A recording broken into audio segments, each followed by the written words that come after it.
नमस्कार। आज हम बात करने जा रहे हैं उस बड़ी खबर पर जो सीधा असर डालने वाली है उत्तर प्रदेश के लाखों किसानों पर।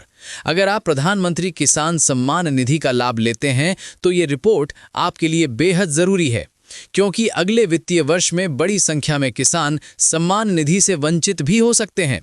क्या है वजह, कौन होगा प्रभावित और सरकार इस पर क्या कदम उठा रही है, आइए पूरी खबर समझते हैं।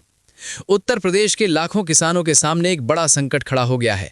अगले वित्तीय वर्ष से सम्मान निधि का पैसा सिर्फ उन्हीं किसानों को मिलेगा जिनकी फार्मर रजिस्ट्री पूरी हो चुकी होगी।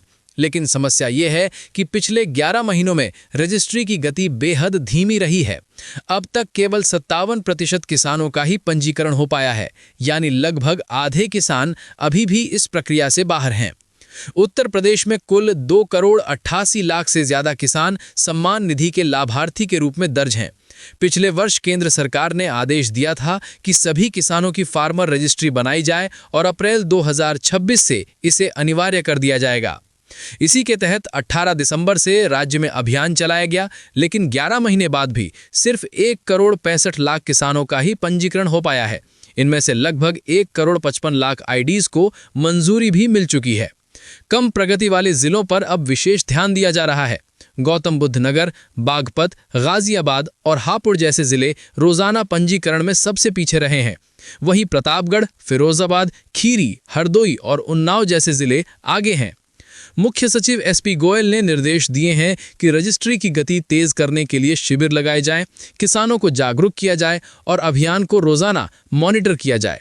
इसके अलावा पात्र किसानों के सत्यापन का काम भी जारी है।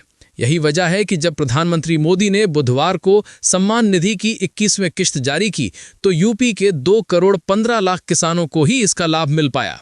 अगर अभियान की रफ्तार नहीं बढ़ी तो आने वाले वित्तीय वर्ष में लाखों किसान सम्मान निधि से वंचित रह सकते हैं। सरकार का अब पूरा फोकस रजिस्ट्री को समय पर पूरा करने पर है। तो किसानों के लिए सबसे जरूरी है कि समय रहते अपनी फार्मर रजिस्ट्री करवा लें, क्योंकि भविष्य में सम्मान निधि का पूरा लाभ सीधे इसी प्रक्रिया पर निर्भर करेगा। मैं जल्द ही फिर लौटूंगा एक नई महत्वपूर्ण अपडेट के साथ ही टेकनेट इंडिया चैनल को सब्सक्राइब करें ताकि हम आपके लिए ऐसे ही जागरूक करने वाले फाइनेंस वीडियो लाते रहें। धन्यवाद। मिलते हैं अगले वीडियो में।